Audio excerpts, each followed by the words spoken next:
Let me read the acknowledgements. General Anyo, General Miranda, General Subihana, Yusek Tabaquero, that is Undersecretary. Other officers present, men and men of the Joint Task Force, Sulu, good afternoon. Alam mo, nung nag-umpisa ako sa aking administrasyon, I went out of my way para makipag-usap lang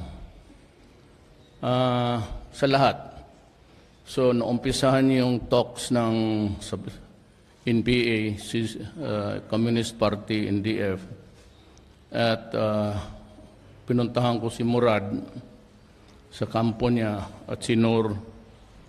Inutusan ko yung may daughter-in-law ako na taga-Hulo. Huluhana yan, ang nanay niyan Maranao. Yung anak ni Pulong, puro Muslim na yan. Ako naman, apo ng Maranao. Kaya, ang hangarin ko lang talaga sa buong buhay ko, tatay ko, Cebuano, Danau, na makapagbigay ako ng bayan nga mapayapa. At least yun lang sana ang contribution ko sa buhay ko para sa aking bayan. Apparently, na-overtaken tayo ng events. ISIS is hindi purely yan. It would be a lie to say that puro ISIS na yan sa Marawi ngayon. Ang punot dulo dyan is droga. Kasi dyan ang hotbed ng shabu, pati drug sa Mindanao. Hindi pa nga dito. Dyan, yung lahat ng mga politiko na gustong yumaman, kahit sino doon na kung marunong lang, kaya yung mga mauti, magkapatid yan na pulis, nung kita nila sa Maynila na magandang negosyo, umuwi yan sa Marawi, nagtayo ng malaking laboratory. Hindi lang nakuha ng news yung sa likod ng ni-raid nila, yung sa tatay nila, yung mayor. Diyan nag-umpisa.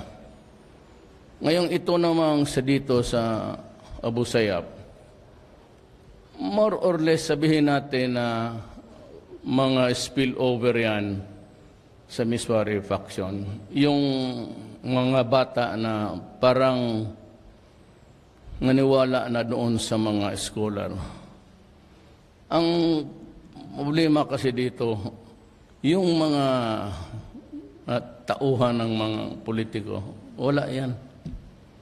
Bali, wala yan sa kanila. Pupunta lang yan doon sa kampo ng politiko kasi may pera, pati may baril. But in terms of religion, yung pinakamalalim na pag-isip, it's actually Islam. Ang problema, ako, Maranao ang lula ko, more or less, lumaki ako na hindi naman ganun ang turo ng mga lola ko, yung mga auntie ko noon sa akin. I used to be frequent Marawi noon, pati Iligan. At ang problema, ang extremism, noong una, it was a sense of nationalism. Dahil nga, tingin nila, 1521, in-invade ng Spain ang Philippines. At talagang mali yun. Then they sat in this country for 400 years. Kaya hanggang na Pilipino ang lahat ng Malay, we belong to the Malay race. The Indonesians are Malay. The Malaysians, Indonesians, Brunei, Philippines are all brothers and part of what we would call the Sri Visayas Empire noong unang panahon. Pagdating ng Espanyol, ayun na, nung dumating sila sa Mindanao, ang Espanyol, Islam was already ahead here as a religion by about 50 years. So nung dumating yung Kachila, they attempted to cultivate the religion and tried to impose the rule, but they were not successful. Nung dumating yung Amerikano, because ang armas, bagi sa Kachila, nakakita na nila ng gunpowder, kita nilang muskets. Those were the rifles of the times. So, ganon ang history. Yung kalahati ng almost Philippines, ang Visayas, naging stronghold ng mga Espanyol at Amerikano. At naging Katoliko talaga, Kristyanismo ang ating reliyon. Wala akong issue sa religion, be it Islam, Judaism, or Christianity. We live in this same basic principle of the sanctity of life, ng buhay ng tao. Mahalaga. Ang problema nito ngayon, pagdating ng modern times hanggang ngayon, Marawi has always been the hotbed also of insurgency.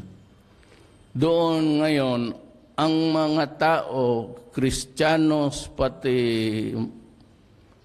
mga Muslim, sumali na dyan sa droga. Nung nagkaipitan na, they went to the revolutionaries, pretended to fight for Islam, to seek protection. Yan ang nangyari sa mga Bisaya na nandyan sa negosyo ng Cebu, at nung naipit na sila at papatayin sila ng gobyerno, nakipagsapanan na. And now they are proclaiming to be jihadists for protection. So kaya marami ang balik Islam. Yung balik Islam, wala akong puro. Aywan ko kung a true believer of Islam would be comfortable with a balik Islam. Lalo na kung may record. Yun ang nangyari. Pati yung mga gangster dyan sa Boldon, lahat na, nagkaipitan na ngayon. They want to be identified with Maote, who were really two brothers who went into drugs. Tapos ngayon, pretending to be allied with the ISIS. Because si Hapilon nandoon and he was anointed. Yan ang gira ngayon. Actually started with drugs. And they were producing drugs halfway, not really to negosyo but to fund the terrorism. Kaya maraming armas. Kita mo, hirap na hirap ang sundalo. Marami tayong casualty, and I am very sad. Kaya sabi ko, pupunta talaga ako sa inyo, makiramay at mabisita naman yung namatay, pati yung nasagutan. Ngayon, wala akong ibang request kasi convoluted na gumagano na ang issue sa buhay natin. Medyo magulo na ang silip natin kung ano ito, ano. Pinakamadali, actually, and I was warning everybody. I think I even pronounce it here. Do not force my hand into it. Ako mismo, ayaw ko. I hate to declare martial law. I hate to wage war against my own people. Pero kung ganito lang naman, sisirain mo ang bayan, at walang mag-desisyon para sa atin, puro tayo inutil. Makinig ako dyan sa mga kung sino-sinong kritiko sa gobyerno. And if I try to listen to them at matatakot lang ako kung ano nang sabihin nila, kagaya nung dumaan, I would be the second president to declare martial law. Sabi ko, huwag ninyo akong pilitin. Ipinilit nila ako. Ngayon, nakipagsapalaran ng mga kriminal, pati terorista, yung may ideology at yung wala. Sabi ko, putang ina, magde-declare ako ng martial law. And I have been warning everybody, wag ninyo akong pilitin. do not create a situation that would be ripe for a declaration of martial law. Ngayon, kailan ito matapos? Aywan ko. Sabi nila 60 days, punta ako sa Congress. I don't know. Sabihin ng Supreme Court, they will examine into the factual. Bakit? I don't know. Hindi sila sundalo. Hindi na alam kung ano ang nasa baba. Ang sundalo ang nagsabi sa akin, medyo delikado na mayor. Ang pulis ang nagsasabi na hirap na sila. Ang atensyon nila, marami ng durugista, maraming kriminal, at haluan mo ng terorismo. Sabi nila, bahala ka, Mayor, basta yan ang sitwasyon. E kung ganun ang sitwasyon, I have no other recourse but to declare martial law. When will it end? I do not know. Hanggang hindi sinabi ng police, pati armed forces, na safe na ang Philippines, this martial law will continue. Hindi ako makinig sa iba. Ang Supreme Court, yung mga congressman, wala man sila dito. Ba't sila ba ang nagpapakamatay? Sila ba ang naghirap dito? Sila ba yung they suffer the wounds of war? Sila ba yung nagtitiis? Sila ba yung namamatay na nauubusan ng dugo, bleeding, nag-hemorrhage kaya walang tulong, walang reinforcement? Hindi sila. Ngayon, kung sabihin ng armed forces, which wala akong about honesty. Wala namang sundalong gusto ng gira na lahat ng panahon. May mga pamilya tayo. We have to go home to our families. How about our children? Pero kung sabihin ng armed forces, pati police, na sir, hindi pa talaga panahon, mas maglala ito, then I will just tell them that, don't fuck with me. Ayaw ko nga ito. Dumating naman ito. Sige. Ngayon, martial law is martial law. It means really the military takes over. The civilian government in the meantime. Hindi yung theories ng libro. Yung binabasa ko yung talagang anong rationally o mga rason o filosofiya bahil sa martial law. It's really to restore order, law and order. Once law and order is secured, then next week, wala akong gana hindi ako diktador. Gusto ko na rin magpahinga. Kaya kung nanalo lang yan si Marcos, pati si Cayetano, siguro I would have entertained of resigning na. Pero kung ganito ang sitwasyon, matanda na ako Aprangkahan ko kayo, dapat medyo pinag-isipan ko talagang mabuti kung tatakbo ako o hindi. Problem is, nakita naman ninyo, nobody was talking about Mindanao. Walang kandidato narinig ninyo noong kampanya talking about the seriousness of Mindanao. Taga Mindanao ako, mayor ako for 23 years sa Davao, congressman, vice mayor ako ng anak ko. How would you feel? Walang nakaalam sa problema ng Mindanao, at pag walang nakaalam dito magdiskarte, mawala ang Mindanao sa atin. Kita mo naman ang armas dito. Kita mo ang firepower ng kalaban. Kita mo ngayon pati nga namamatayan ako ng sundalo, pati pulis. Kaya ako tumakbo. Wala kayong narinig na ganito ang solusyon o pakiusapan ko ang mga rebelde. I tried. Si Normy Suarez sent me a letter. Sabi niya, itong mga tao ko, kunin mo na. Hindi ko lang dala ang sulat. Nasa iyo, Bong? Sulat ni Ms. Suarez? Kunin mo na sa armed forces. Wala na nga nakalimutan niya kung anong ring gawin niya. Hindi niya malaman kung anong gawin niya.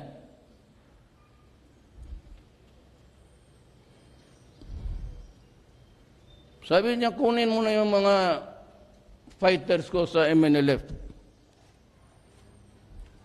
Hindi ako nagbubula. Ang bulang presidente malunong magbula ng message from Normiswari. Good evening. Assalamualaikum. A truly auspicious opportunity has risen for your brothers to show their mettle in helping their beloved president and the people to restore peace in Mindanao, specifically in Marawi, which is under siege by some organized criminal groups. Some of them are being drug lords. For this purpose, we would like to suggest that a number of integrity officers be formed for at least 500 to 700 of their men to be drawn from the AFP Division 1 and Division 4. That they'll be allowed to form their command post under MNLF founding chairman major camps in Lanao, specifically Lanao, Jabarnor, in Ganasi, and Maging. That they'll be allowed to invite MNLF volunteers. The names of Alonto Mamao, the other one is my brother sa fraternity, Joseph Sahibol. Alam mo, I am announcing to all na lahat ng sundalo ng MIMN, kung matagal pa ito at gusto ninyong sumali, makipagsapalaran sa Republika, I am offering them, kunin ko kayong sundalo, same pay, same privileges, and I will build houses for you in some areas. At lahat ng NPA, kikinig ngayon, kung iwanan ninyo yan, ilang taon na yan, wala namang ginawa kung di pahirapan ng kapwa-tao. You have never succeeded in occupying a single barangay dito. Mabuti pa itong Maote. Nag-hold pa ng ilang araw. Kayo mga NPA, wala. Niluloko lang kayo niyan. Yung taxation, hindi ninyo alam, malalaki ang binigay, kayo dyan gutom. Sige kayo pangilkil, panghingi, extortion. I am going to create a new division for you. Para sa inyo. Wala nang qualification. Total, marunong naman kayo magbaril. Practice lang kayo ng kalabit. I am willing to take you, soldiers of the Republic. Lahat, MIMN, pati NPA. Para ang sundalo ko, halo-halo. Ngayon, yung mga lugar na master ninyo, doon kayo maghanap ng kalaban. Yan ang offer ko sa lahat. Ito kay Nor is a very good one. Has mentioned several Muslim officers to be. I'm ready. I am ready to Sahibol, Jundail, Sinagandal, Yusuf, Sabaha, Julkanain, Muksana, Jahal. Ito, mga commander. Tanggapin ko ang offer ni Nor. At kung mag-offer ang MI, tatanggapin ko. At lahil ng lahat, mga NPA, pag nagbaba kayo, automatic, gawain ko kayong sundalo. At same privileges. And i-prioritize ko ang para ma-supervise ko kayo. Kayo naman, yung sa tagig na inagaw ng kadamay, sabi ko nga, wag na lang ninyong ipilit yun. Pilipino rin eh. Mahirap rin yung kagaya sa atin. Hindi magnanakaw ng mga lugar yan pag meron. Pero papagawaan ko kayo ng bago. Si Ramon ang nag-donate niya ng yung ibang equipments yan. Nag-groundbreaking kami. Kasama namin si Chief of Staff. Good for 1,000 units. Akin naman yung para sa mga civilian sa siyudad ng Davao. But I have built for you di ganito, ilang housing? Bulacan, I think it's in Iloilo, po 1,000 units per ano. So, bigyan lang ninyo akong konting panahon. Sana, wag ko na lang gastusin yung pera ko sa gira. Sa bahay na lang. But as I have promised you, I will give you everything you need. Lahat ng hiningi ng ospital ninyo, dinala ko. At baski ano pang maitulong ko. You do not have to worry about fighting another 50 years itong komunista. They have been at it since 50 years ago. Kaya sinabi ko sa kanila, you want another 50 years to fight? Hindi na kayo naawa sa Pilipino. Ako ayaw ko na. Kung marila mag-surrender ako. Pero kung ganoon kayo, then let us fight for another 50 years. Ibigay natin yung decision. No, kayo mga Pilipino nakakinig, lulusot kasi ito. Sige, kayo. Kayong mga civilian. Kung paano mabuhay kayo sa bukid na hinihingian lang kayo for 50 years. Anong gangster na yan? Hindi na nagsawa kahingi-hingi ng 50 years. At mayabang pa. Galit pa kung magmarsero. Akala mo naman, malibre nila ang bayan sa kalukuhan nilang panghingi-hingi. Ako, another 50 years. Pero yung mga NPA na pagod na, kayong mga natebo na niluloko lang dyan, bumaba na kayo. Bigyan ko kayo ng sweldo, kagaya ng sundalo, bangko kayo ng bahay. Kalimutan natin lahat. Tawag na kayo niya maglanman, kasi talagang nagadumot ako dyan. You're easy to invoke Geneva Convention if it is in your favor. Pero kayo, sige kayo gamit ng Mindanao, gano'n eh. Pati dito. Ko ay mapiling to, hindi ninyo ako muro rin ako.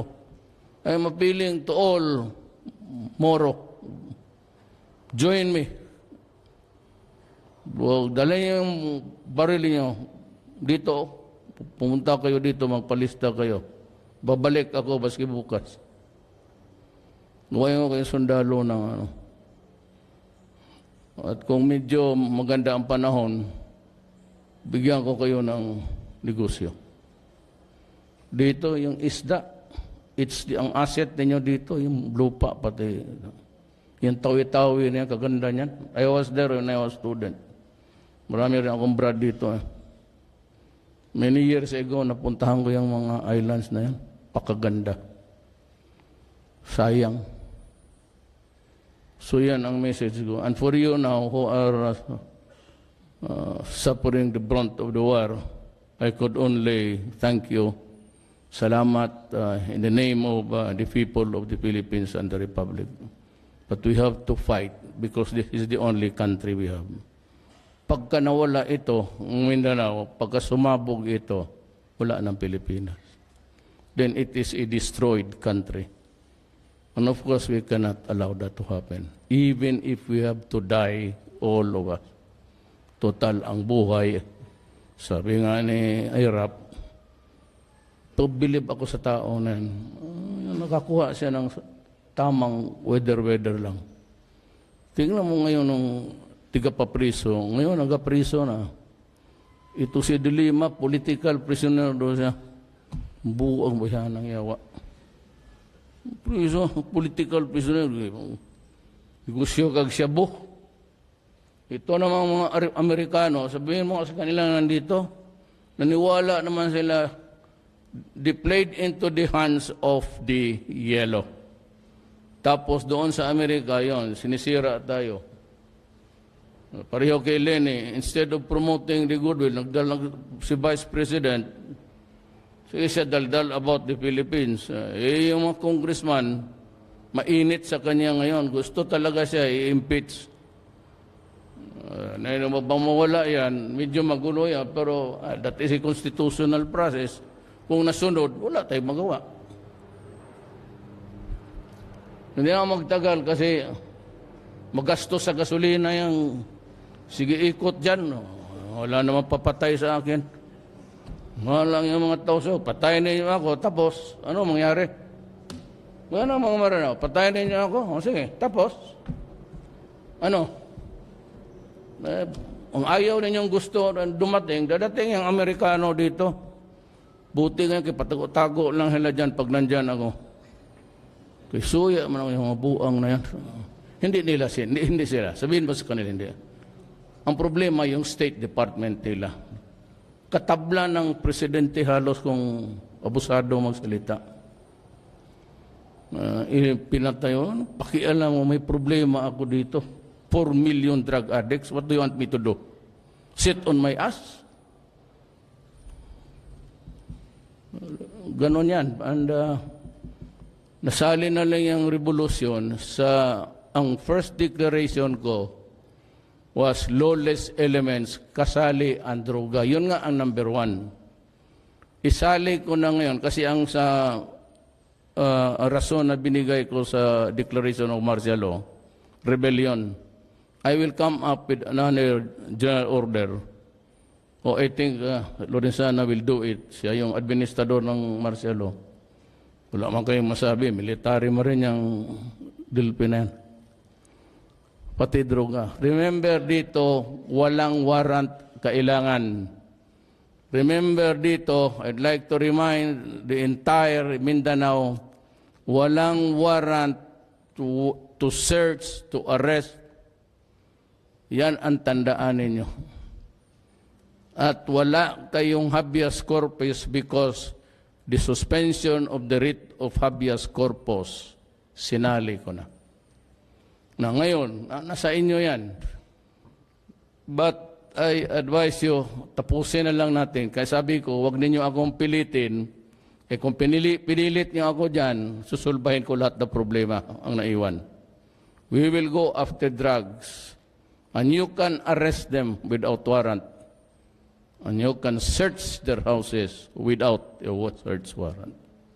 Ngayon, kung ang martial law, if you are a law-abiding, God-fearing citizen of this country, wala ka talagang problema. I am the least. The soldiers and the policemen are the least.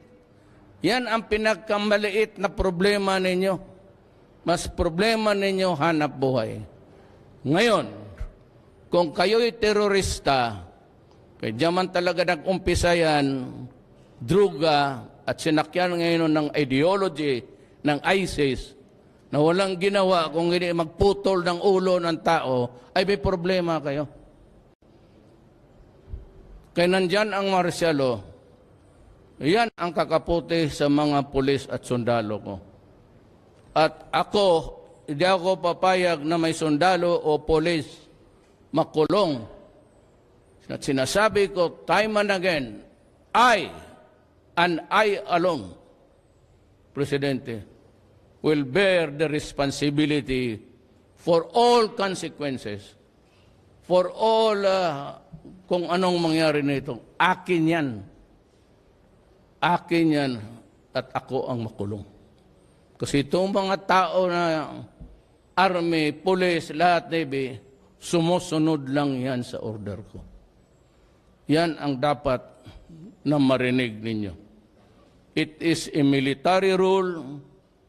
They take over certain functions from the civilians, and I will do it by general orders, pati ASO.